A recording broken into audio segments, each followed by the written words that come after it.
Depois vocês voltem para que a gente possa ministrar juntos. Convido a igreja a se colocar de pé, em reverência à palavra de Deus. Estamos na campanha que Ele cresce e Ele tem crescido, não é verdade? Ele tem crescido em nós diariamente, principalmente nesses primeiros dias do ano. Eu tenho certeza que ao final do ano vai haver muito mais de Cristo em nós. Eu tenho certeza disso.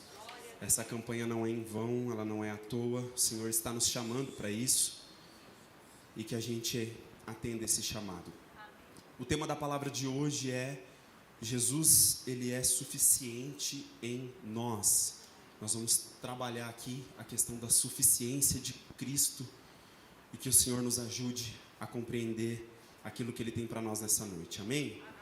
Vamos ler então a palavra de Deus que está em Colossenses, capítulo 2. Vamos ler o versículo 9 e o versículo 10.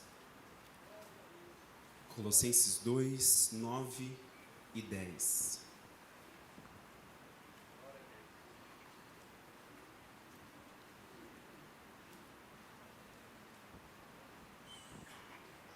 Podemos fazer a leitura? Amém. A palavra de Deus diz: pois somente em Cristo habita corporalmente toda a plenitude de Deus. Assim como em Cristo estáis aperfeiçoados. Ele é o cabeça de todo o poder e autoridade. Feche seus olhos.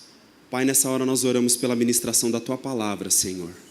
Pai, nós precisamos de graça. Nós precisamos que o Senhor nos dê espírito de sabedoria e de revelação, no pleno entendimento de quem Tu és. Senhor, nós precisamos que o Senhor nos revele quem o Senhor é. Nós precisamos juntos aqui, Senhor, compreender, ó Deus, entender, Pai, mais de Ti, Senhor. E não podemos fazer isso sozinho. Espírito Santo, abra o nosso entendimento, ilumina os olhos do nosso entendimento. Pai, desvenda os nossos olhos para que possamos contemplar as maravilhas da Tua palavra, Senhor. Que nesse momento o Senhor repreenda toda distração, repreenda tudo aquilo que se levanta contra a Tua palavra, tudo aquilo que se levanta contra o conhecimento do Senhor. Nessa hora, Pai, nós oramos para que todo pensamento, toda mente que estiver nesse lugar, seja levado cativa a Jesus Cristo, esteja presa ao Teu Espírito nessa hora, e que a Tua palavra seja revelada a nós, que conforme nós partirmos o pão aqui, os nossos olhos se abram para ver quem Tu és, e que o Senhor se revele a nós, poderosamente por intermédio da Tua palavra. É isso que nós oramos e Te agradecemos. E todos aqueles que concordam digam amém. A igreja pode se assentar? Jesus é suficiente em nós. E quando nós lemos essa palavra e lemos a carta aos Colossenses, fica muito claro uma questão logo no início e durante o decorrer de toda a carta, até mesmo no final, que existe duas realidades quando a gente fala a respeito de Jesus Cristo e quando a gente fala a respeito do nosso relacionamento, da nossa vida com Jesus Cristo. Existem duas realidades e, como já foi pregado aqui, não existe a possibilidade no reino de Deus de você ficar em um lugar de neutralidade. No reino de Deus, no reino espiritual, não existe neutralidade.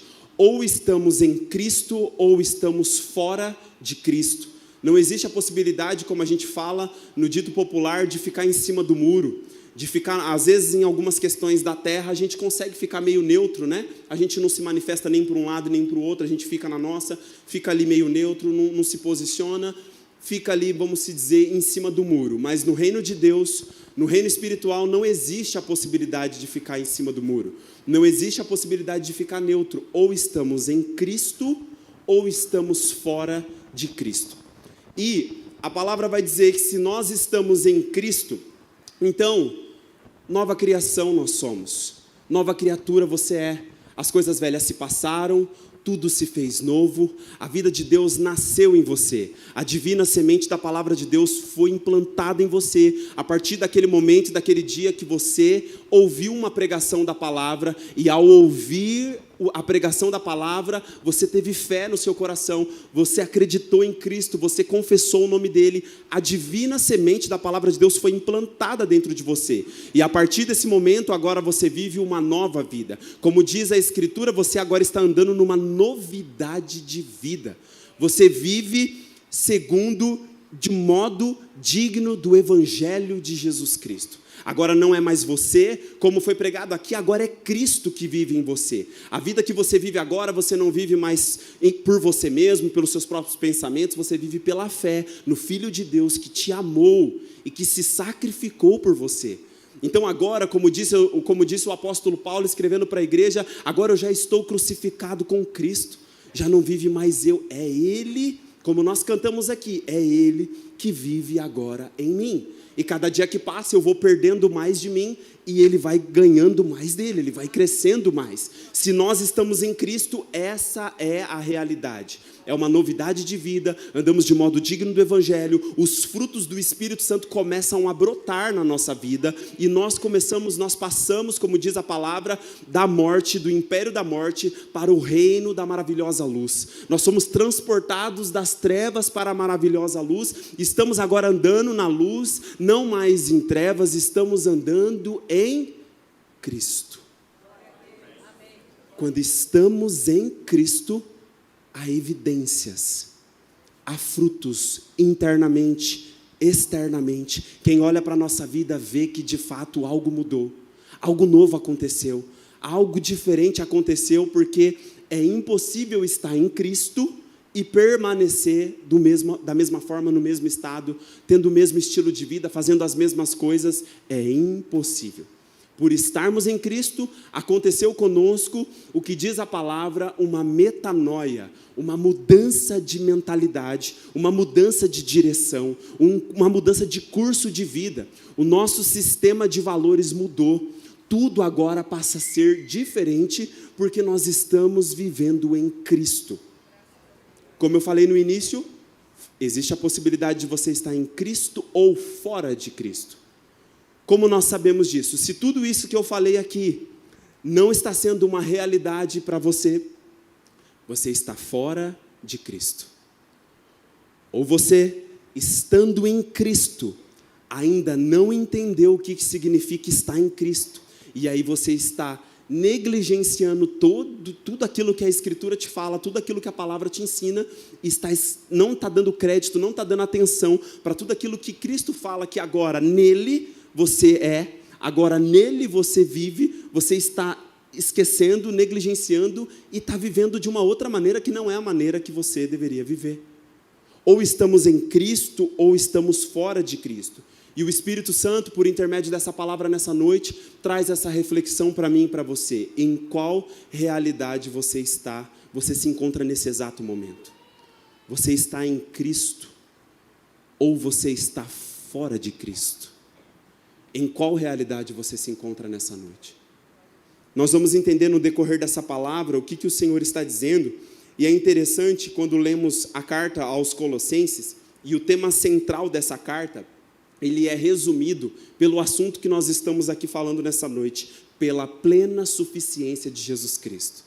Quando lemos a carta, estudamos ela, vamos entender mais a fundo por que Paulo escreve o que Paulo escreveu, e o versículo que nós lemos aqui, os 2 versículos, nós vamos entender que o tema central é essa plena suficiência de Jesus Cristo em oposição às limitações e às incapacidades de qualquer outra filosofia ou crença produzida pelos seres humanos. É uma carta onde Paulo ele vai trabalhar, ele vai confrontar uma coisa que está acontecendo na igreja dos Colossenses. E nós vamos entender melhor aqui o que significa, mas é uma carta que resume a plena suficiência que Jesus Cristo tem. E uma nota que eu coloquei aqui importante a respeito, que vai nos ajudar a entender sobre o que o Senhor está falando a respeito de Jesus ser suficiente em nós e de nós trabalharmos aqui hoje a suficiência de Cristo, é que o significado de suficiente, algumas coisas que estão relacionadas, significa aquilo que basta, que já possui o que é essencial, o necessário, é o bastante, é aquilo que tem capacidade para fazer alguma coisa, é hábil. Suficiente é o que satisfaz, é a causa que satisfaz plenamente. Suficiente é sinônimo de apto, bastante, capaz, competente, hábil, satisfatório, numeroso. Suficiente é o contrário de insuficiente, é o contrário de escasso, é o contrário de medíocre e é o contrário de incapaz. Essa definição aqui vai nos ajudar a compreender um pouco daquilo que nós estamos falando.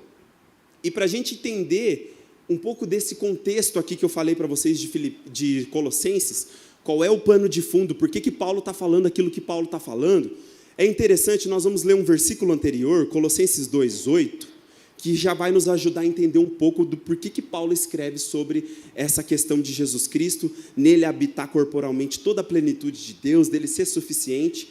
Colossenses 2:8 vai dizer assim, tende muito cuidado para que ninguém vos escravize a vãs e enganosas filosofias, que se baseiam nas tradições humanas e na falsa religiosidade deste mundo, e não em Cristo. Percebe? Em Cristo e não em Cristo. A outra realidade. E aqui Paulo, um versículo antes, ele vai falar assim, vocês tenham muito cuidado, irmãos, para que ninguém escravize vocês, ninguém engane vocês com vãs e enganosas filosofias. Elas têm base em tradições humanas, elas têm base em falsas religiões. Parece que é de Deus, parece que é uma coisa bacana, uma coisa boa, mas não é. E Paulo está escrevendo em defesa disso, por quê? Porque fora de Cristo nós vamos ter várias filosofias, várias tradições e falsas religiões que podem nos enganar, podem nos escravizar. E o que elas têm em comum, essas filosofias, tradições e falsas religiões, é o seguinte, ou elas vão reduzir algo de Cristo, vão tirar alguma coisa de Cristo, ou elas vão querer acrescentar alguma coisa a Cristo, ou elas vão excluir Cristo completamente. Então, o primeiro fundamento dessa palavra fala sobre a gente olhar um pouquinho com atenção para essas questões aqui de filosofias, tradições humanas e falsas religiões, porque elas têm algo em comum. Elas não falam isso explicitamente, mas escondido está uma verdade. Jesus não é suficiente. Então elas reduzem Jesus a alguma coisa, ou elas acrescentam algumas coisas a mais do que Jesus. Ou seja, Jesus não é tudo, Jesus não é suficiente, então vamos colocar uma coisa a mais. Ou, em alguns casos, excluem completamente Jesus. E nós vemos isso não só lá naquele tempo, não foi somente Paulo que teve que lidar com isso e os apóstolos, nós nos dias de hoje também estamos lidando com isso. A igreja também está tendo que lidar com essas verdades, com essas filosofias, com essas ideologias, com essas tradições com base no humanismo, com base nos homens e nessas falsas religiões. E é interessante quando a gente estuda o contexto de Colossenses, estava acontecendo uma confusão, no sentido assim, era uma igreja mista de judeus e gentios, de judeus e pessoas que não eram judeus, e dentro desse misto havia pregadores, havia mestres da palavra que estavam ensinando justamente algumas coisas nesse sentido.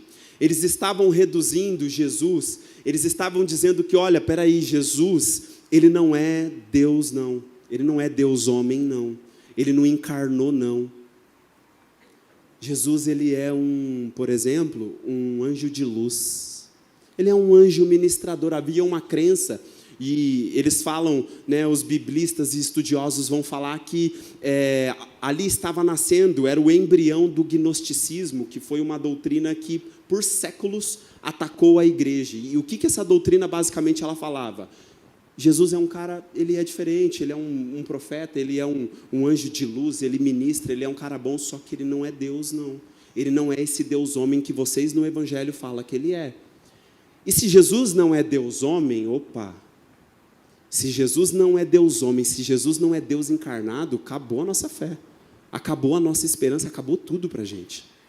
Era um ataque contra a igreja que esses pregadores e esses mestres começaram a difundir, causar confusão na mente dos irmãos, causar confusão no entendimento dos irmãos. E, na verdade, esses mestres e pregadores, eles desejavam ganhar seguidores. Eles desejavam ser sustentados pelos seus seguidores. E Paulo, com zelo apostólico, não somente Paulo, mas Pedro, João, todos os apóstolos, escrevem às igrejas, e a gente vai encontrar muitas exortações falando: irmãos, tomem cuidado com os cães, tomem cuidado com os lobos. Eles se disfarçam, eles parecem que são ovelhas, mas eles são lobos. Eles estão pregando um evangelho que não é o evangelho de Jesus Cristo. O Deus deles é o ventre, é o estômago. Eles estão só interessados naquilo que vocês podem dar para eles. Eles não estão interessados na vida com Deus de vocês, e os apóstolos trabalharam muito por isso. E nós hoje, embora não seja esse ataque direto com essa doutrina, né, com essa teologia, vamos dizer assim, distorcida, nós temos várias filosofias e várias coisas que às vezes se expressam em algumas frases, em algumas questões que as pessoas falam, alguns pensamentos que tentam ser introduzidos dentro da igreja, e que aos poucos, sorrateiramente, vai tentando entrar, vai tentando ganhar espaço no meio dos cristãos, para que de alguma forma atrapalhe e impeça a obra que Deus está fazendo no meio do seu povo. Então, por exemplo, você já ouviu uma expressão dizendo assim: olha, todos os caminhos, eles levam a Deus. Olha, o importante é que você tenha a sua própria fé. Não importa baseado no que essa fé está.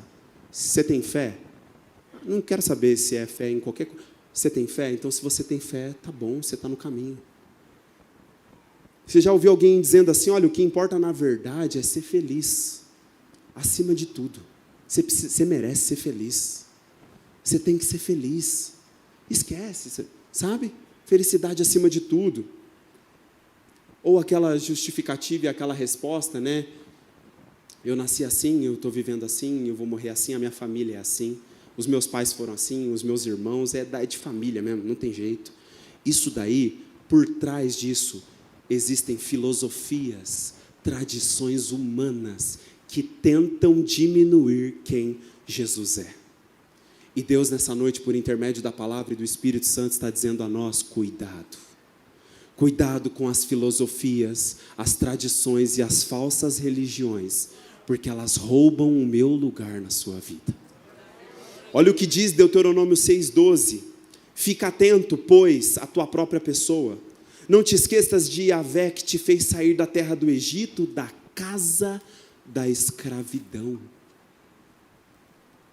Olha o que diz em Efésios 2:2, nos quais andaste no passado, conforme o curso desse sistema mundial, de acordo com o príncipe do poder do ar, o espírito que agora está atuando nos que vivem na desobediência.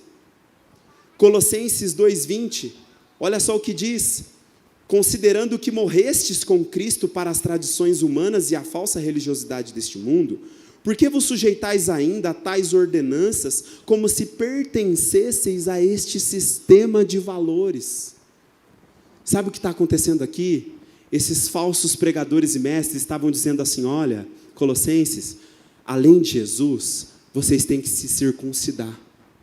Não é só suficiente crer em Jesus. Sabe o que tem que acontecer também? Vocês têm que passar por um ritual de iniciação. E aí Paulo, escrevendo para eles, fala: vocês já passaram por um ritual de iniciação, foi o batismo de vocês. No dia que vocês batizaram, vocês passaram por esse ritual. Sabe o que tinha mais lá na igreja de Colossos, o que estava perturbando eles? É que existia uma classe de mestres e pregadores, que, vamos dizer assim, era a elite, que assim, eles tinham um tipo de conhecimento secreto. Era um conhecimento especial, era assim, eles que conheciam os mistérios de Deus. E para você conhecer os mistérios de Deus, você tinha que também se sujeitar a eles. E Paulo está escrevendo contra isso, falando: ei, em Cristo habita corporalmente toda a plenitude de Deus. Paulo vai escrever para eles e vai dizer assim: ó, o mistério de Deus que foi oculto, escondido por gerações, agora em Jesus foi revelado. Não tem nada de vocês ir para um ritual de iniciação, não tem nada de doutrina secreta, o mistério de Deus foi revelado. E Paulo está combatendo isto. Então, em Cristo, o nosso sistema de valores mudou. E não podemos nos esquecer disso. Nós não somos mais escravos do diabo e nem do pecado, através das suas filosofias, tradições e tantas coisas. Amém? Guarda isso no seu coração, que é o primeiro fundamento dessa palavra. O segundo fundamento dessa palavra está no versículo 9 que nós lemos: pois somente em Cristo habita corporalmente toda a plenitude de Deus. E a pergunta que fazemos é: por que Jesus é suficiente em nós? E a resposta que nós encontramos é porque somente nele está a totalidade de Deus. Tudo que Deus é está em Cristo. Se eu quero conhecer quem Deus é, eu olho para Cristo, e em Cristo eu consigo ver quem Deus é. Então, por que Jesus é suficiente em nós? Porque somente nele está toda a totalidade de Deus. Olha o que diz em João 1,16. E da sua plenitude, todos nós temos recebido graça sobre graça. Quando eu li esse texto, eu fiquei maravilhado, porque o apóstolo João está dizendo assim, dessa plenitude, como diz aqui em Colossenses, pois somente em Cristo habita corporalmente toda a plenitude de Deus. Aí, olha só o que João está dizendo. João está dizendo assim, e da sua plenitude, todos nós temos recebido graça sobre graça, ou seja, diariamente, eu e você estamos recebendo de Cristo a plenitude de Deus, e isso é parcelado, é a prestação, não é à vista.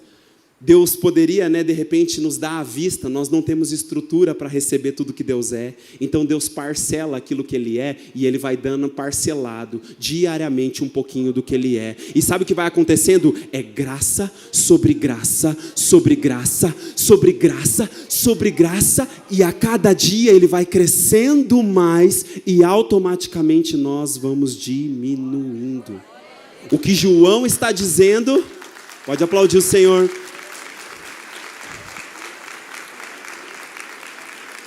O que João está dizendo é, da sua plenitude nós temos recebido graça sobre graça, todos os dias mais graça, mais graça, mais graça, e ele vai crescendo, vai crescendo, vai crescendo, e nós diminuindo. João diz que nós estamos recebendo dessa plenitude que habita em Jesus. Colossenses 1,19 diz, porquanto foi do agrado de Deus, que nele habitasse toda a plenitude. Colossenses 2:3 diz, esforço-me a fim de que o coração deles seja animado, estando vós unidos em amor e juntos, alcanceis toda a riqueza do pleno entendimento, para que possais conhecer perfeitamente o mistério de Deus, a saber, Cristo. Os mestres daquela época diziam que tinham doutrinas secretas e algumas coisas que a igreja não sabia e precisava conhecer. Só que, na verdade, Paulo fala assim, olha, vocês juntos, unidos em amor, alcancem toda essa riqueza desse pleno entendimento que já foi dado para vocês, para que vocês conheçam perfeitamente o mistério de Deus, que é Cristo. Efésios 3,19 diz, e assim, entender o amor de Cristo, que excede todo o conhecimento, para que sejais preenchidos de toda a plenitude de Deus. O mistério de Deus escondido por muitas gerações, como eu falei aqui, agora foi nos revelado em Cristo. O homem Deus que carrega em si toda a divindade e que tem compartilhado dela conosco, graciosamente, diariamente, a fim de nos preencher. O segundo fundamento dessa palavra fala sobre a plenitude de Deus e o que Deus está fazendo nessa noite. O que Deus vai fazer nessa noite até o final desse culto é nos preencher de toda a plenitude dele. Existe mais, e se você está sedento hoje, se você está disposto a receber mais hoje, eu já vou te dizer de antemão que existe mais, e ele tem um preenchimento para você. Hoje ele quer te preencher, e ele vai fazer isso. Amém? Caminhamos aqui então, por último fundamento dessa palavra. E o último fundamento, terceiro e último, fala sobre nós sermos aperfeiçoados em Cristo, sobre o aperfeiçoamento que está acontecendo na nossa vida. Nós estamos em Cristo, e por estarmos em Cristo e Cristo ter toda a plenitude que Ele tem, por Cristo ser quem Ele é, o que está acontecendo conosco? Nós estamos sendo aperfeiçoados. Como eu falei, a cada dia, graça sobre graça, estamos crescendo nessa realidade. E como diz o versículo 10 que nós lemos de Colossenses 2, assim como em Cristo estáis aperfeiçoados, Ele é o cabeça de todo o poder e toda a autoridade. Ou seja, Cristo, ele é superior, ele é o que controla todas as autoridades e todos os poderes. Ele falou isso, né? Foi-me dado toda a autoridade nos céus e na terra. Então, debaixo dessa autoridade de Cristo, nós, como seu corpo, estamos sendo aperfeiçoados. E é interessante que o tema aqui é que Jesus é suficiente em nós. Não é que Jesus é suficiente em mim. Porque eu sozinho, eu não sou igreja. Eu sou igreja quando eu estou reunido com outros. Entende isso? Jesus é suficiente em mim, eu estou buscando para mim, eu quero para mim. Não. Você não entendeu o Evangelho. O Evangelho fala sobre nós. Jesus é suficiente em nós. Só existe plenitude e aperfeiçoamento no corpo, no qual Ele é a cabeça e nós somos os membros. Amém? Colossenses 3,11 diz: nessa nova ordem de vida não há mais diferença entre grego e judeu, circunciso e incircunciso, bárbaro e cita, escravo ou pessoa livre, mas sim, Cristo é tudo e habita em todos vós.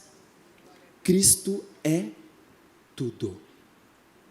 Colossenses 1, 16, 18 diz: porquanto nele foram criadas todas as coisas nos céus e na terra, as visíveis e as invisíveis, sejam tronos ou dominações, sejam governos ou poderes, tudo foi criado por ele e para ele. Olha só o que a Escritura está dizendo. Cristo é tudo. E tudo foi feito por meio dele e para ele. Todas as coisas. Efésios capítulo 4, versículo 15 diz: longe disso, seguindo a verdade em amor, cresçamos em tudo naquele que é a cabeça, Cristo. Irmãos, nós somos chamados a crescer naquele que é o tudo de Deus, porque tudo em nossa vida agora é sobre Ele. E eu quero te dizer nessa noite, se você tem Cristo, você tem tudo. Se você não tem Cristo, você não tem nada. Se você tem Cristo, você tem. Se você não tem Cristo, você não tem.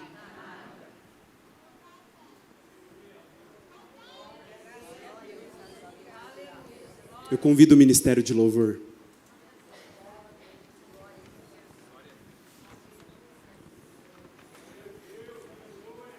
Eu quero ler um texto com vocês aqui. É um texto que fala sobre as glórias de Cristo. Eu poderia citar, para cada expressão aqui, eu poderia citar o versículo, a passagem que fala aqui. Mas ficaria muito longo, muito comprido, então eu só vou ler esse texto. Você vai ver aqui, você vai compreender a suficiência de Cristo.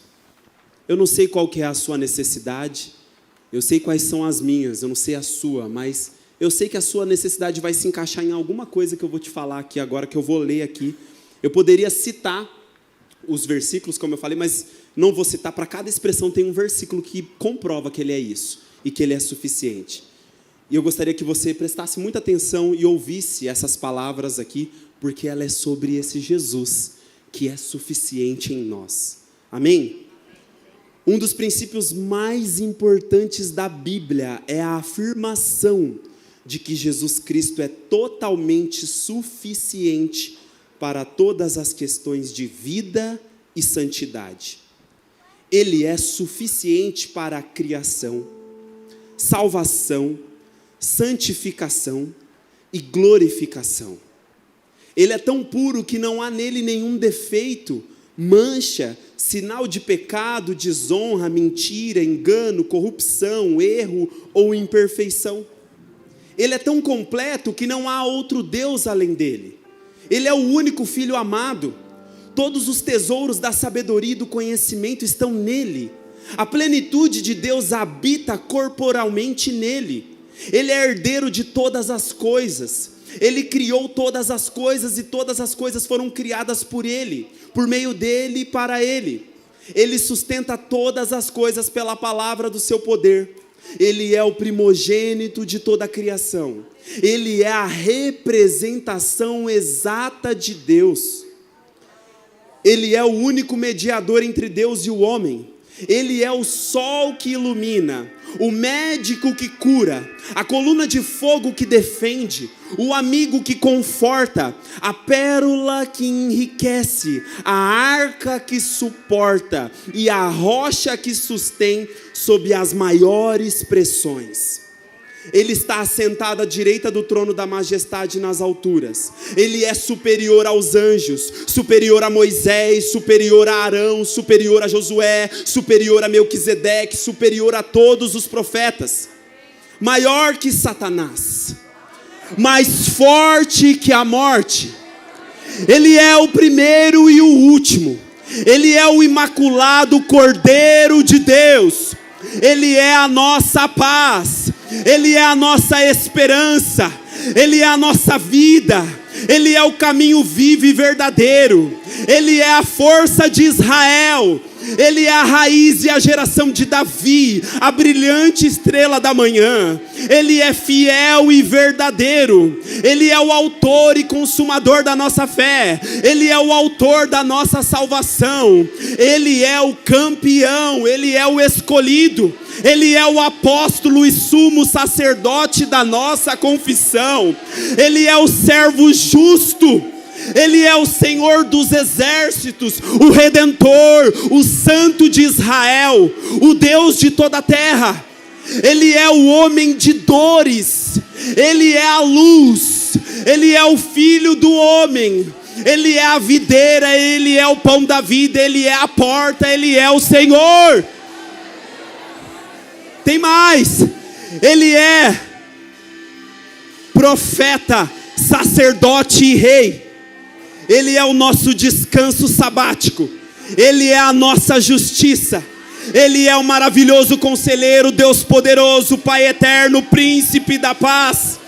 Ele é o supremo pastor, Ele é o Senhor dos exércitos, Ele é o Senhor das nações, Ele é o leão de Judá, a palavra viva, a rocha da salvação, o Espírito eterno. Ele é anterior a tudo, criador e consolador. Ele é Messias, Ele é o grande eu sou. Glorifica o nome dEle. Se coloque de pé na presença de Deus. Ele é suficiente, Ele é suficiente.